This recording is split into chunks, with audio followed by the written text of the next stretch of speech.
Student आइए अब एक और एग्जांपल से इसको समझते हैं। Calculate the crude and standardise death rates from the following data. Data में देखें हमें डिफरेंट एज ग्रुप्स गिवन है और डिस्ट्रिक्ट ए का data for population and death rates given है और इसी तरह standard population and death rates जो हैं वो हमें गिवन है, यानी ये ऑलरेडी स्टैंडर्ड कर दिए हुए हैं।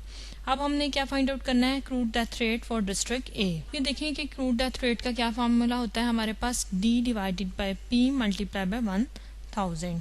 ठीक है, फॉर डिस्ट्रिक्ट ए की पॉपुलेशन उसको लें तो हमारे पास जो डी है वो 29,067 है डिवाइडेड बाय 109,043 मल्टीप्लाई बाय यानी 1 लाख समथिंग ये वैल्यू आ गई हमारे पास 1000। तो आपके पास क्या वैल्यू आ जाएगी इसको कैलकुलेट करने से 27.21 पर 1000 आ जाएगा। इसी तरह से आप जो स्टैंडर्ड पॉपुलेशन और डेथ का डाटा आपके पास गिवन है उससे crude death rate for standard find out करेंगे तो आपके पास क्या वैल्यू आ जाएगी 29,035 डिवाइडेड बाय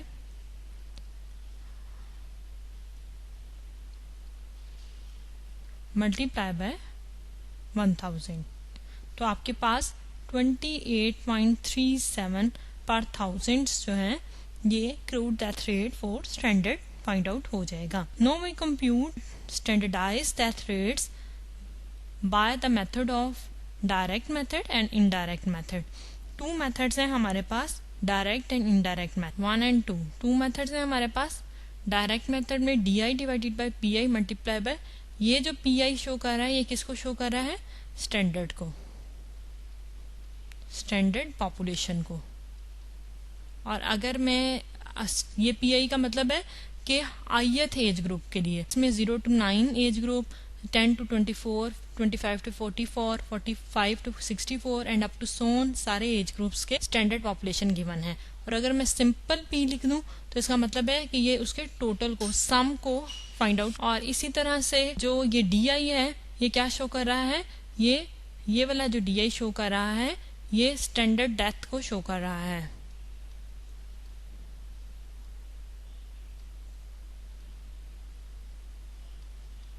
आयत ग्रुप।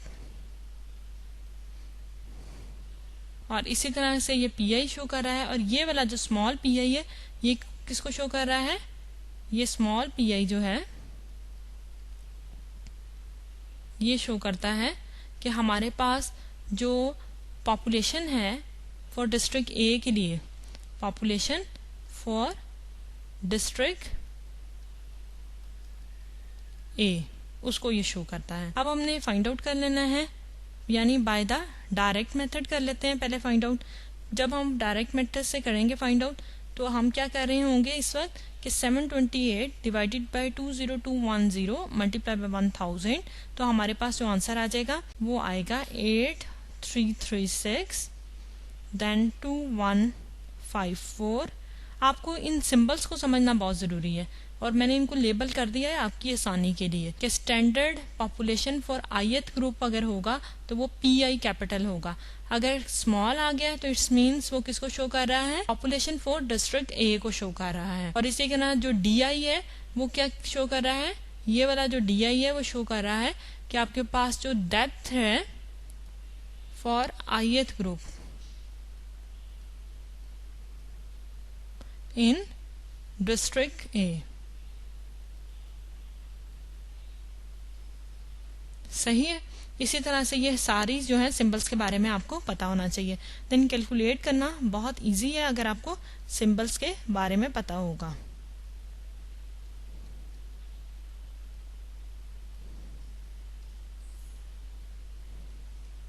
इन सबको सम अप करें तो आपके पास टोटल ये वैल्यू आ जाएगी। ठीक है जी। अब इसी तरह से एक्सपेक्टेड डेथ्स इन डिस्ट्रिक्ट ए में फाइंड आउट करें by using the indirect method. इसका क्या मतलब है, इनडायरेक्ट मेथड में आप करेंगे, पहले क्या करेंगे कि आप capital D I divided by capital P I, यानी आप करें 6960 डिवाइडेड बाय 231428 मल्टीप्लाई बाय 20 210, ठीक है जी। इसी तरह से फॉर द ग्रुप ऑफ 09 है, देन 10 to 24, बिल्कुल इसी तरह से फाइंड आउट करते जाएंगे बाकी सब के लिए। तो आपके पास ये कॉलम इस तरह से आ जाएगा।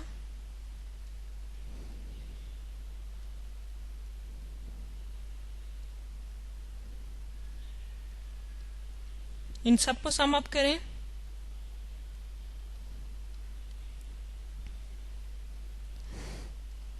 Now we have to find the standardized death rate by direct method and by indirect method, ठीक है। इसके लिए आप देख लें कि जो डायरेक्ट मेथड है उसके लिए क्या फॉर्मूला है कि expected deaths in standard population divided by the total standard population multiply by 1000। इसका ये फॉर्मूला है। इसको हम इस तरह से लिख सकते हैं कि sum of DI divided by PI multiply by capital PI and divided by sum of PI multiply by 1000।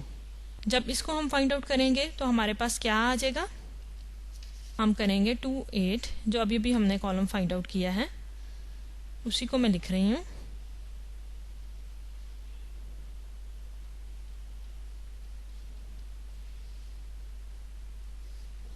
$27.89। और अब जो इनडायरेक्ट का फॉर्मूला है वो लिख लेते हैं। इनडायरेक्ट का फॉर्मूला हमारे पास क्या है कि observe deaths in the given population, observed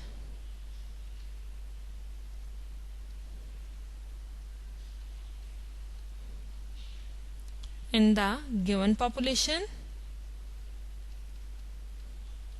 divided by expected deaths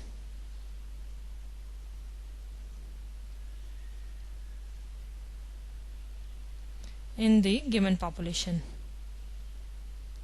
multiply by CDR crude death rate of standard population।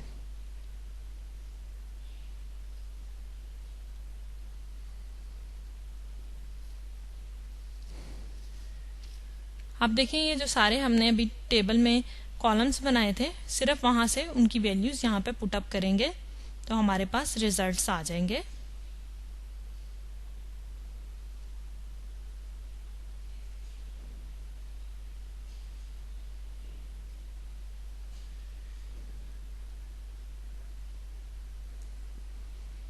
ये हमारे पास रिजल्ट्स आ गए हैं। आप ये देखें, पीछे जाएं, यहाँ पे हमें टोटल ज़रूर कर लेना चाहिए। जब भी ये आप कॉलम बनाएं, जब ये आप टेबल फॉर्म करें तो इसको टोटल ज़रूर कर लें, क्योंकि ये हमारे पास कैपिटल P है, ये कैपिटल P है जो स्टैंडर्ड है, और इसी तरह से इसका सम ऑफ PI है, ये स्मॉल सम ऑफ PI है, जो कि नेक्स्ट फार्मूलाज में हमें हेल्प आउट करेगा।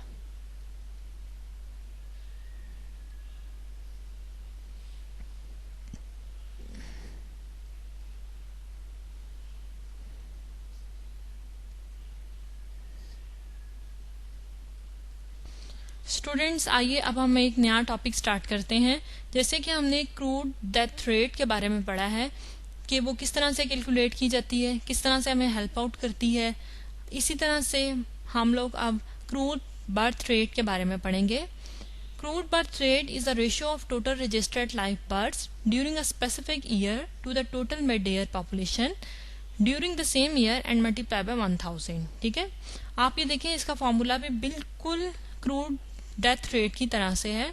और क्रूड डेथ रेट में हम क्या कर रहे थे कि जो टोटल रजिस्टर्ड हमारे पास डेथ्स थी हम उसको कैलकुलेट कर रहे थे, और इसमें जो टोटल रजिस्टर्ड बर्थ्स हैं हम उसको कैलकुलेट करेंगे। ये क्या है, यहाँ हम पहले D लिख रहे थे, अब B लिख रहे हैं। B शोज द बर्थ्स, ठीक है, डिवाइडेड बाय वही जो कि हमारे पास पॉपुलेशन होगी multiply by 1000।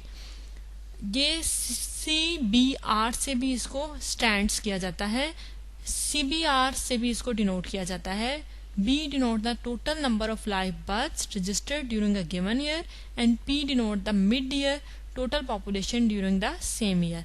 The difference between the crude birth rate and the crude death rate represents the crude rate of natural increase of the population per year per 1000 people. इन दोनों का जो difference है, यानी हमारे पास जो क्रूड बर्थ रेट का और crude death rate का जो डिफरेंस है वो हमारे पास क्या निकल आता है, natural increase of population. This shows the crude rate of natural increase of population. Natural increase of population इसको हम इस तरह से भी शो कर सकते हैं. यहाँ हम लिख सकते हैं, पूरा लिख लें, क्रूड रेट ऑफ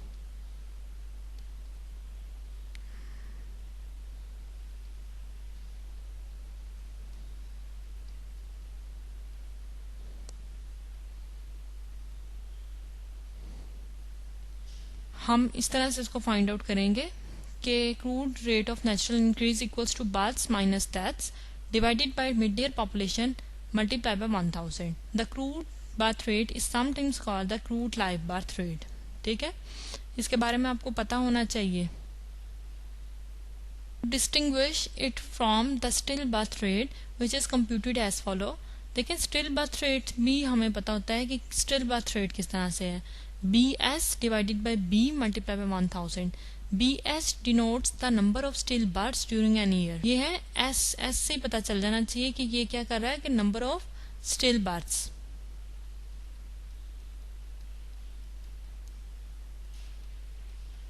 और इसी तरह से B क्या है कि नंबर ऑफ बर्थ्स जितनी हुई हैं वो मल्टीप्लाई बाय 1000 करेंगे तो स्टिल बर्थ रेट हम फाइंड आउट कर लेंगे. ए स्पेसिफिक डेथ रेट हमने फाइंड आउट किया था, यानी कि स्पेसिफिक ग्रुप्स के लिए जो डेथ रेट्स था वो किस तरह से फाइंड आउट होता था, उसी तरह से हम ए स्पेसिफिक बर्थ रेट जो है फाइंड आउट करेंगे. While calculating crude birth rate we have taken into consideration the total mid year population but the number of births depends upon the number of married women of child bearing age. Moreover, births vary with the age of the parents etcetera. ये specific birth rates are computed for women by the formula. वो किस तरह से की जाएगी कि BI divided by PRF. F represents the female, कि ये फीमेल की पॉपुलेशन से इसको कैलकुलेट किया जाएगा. Multiply by 1000. BI denote the number of births registered during the year to women of ith age group and BAF denotes the mid year population figure of women in the same age group. ठीक है. Know the standardized birth rate. The crude birth rate cannot be used for inter-area comparison because the number of births in any area depends upon the number of married women between the childbearing ages. The crude birth rate for an area containing a very large proportion of population outside the childbearing ages is likely to be smaller in spite of the fact that the number of children per woman in the area is greater. The standardized birth rate is computed in a manner similar to the standardized death rate by taking a standard population of women between the childbearing ages given according to the different age groups. Standardise birth rate भी बिल्कुल हम उन्हीं lines पे find out करेंगे जैसे कि हमने standardise death rate को फाइंड आउट किया था.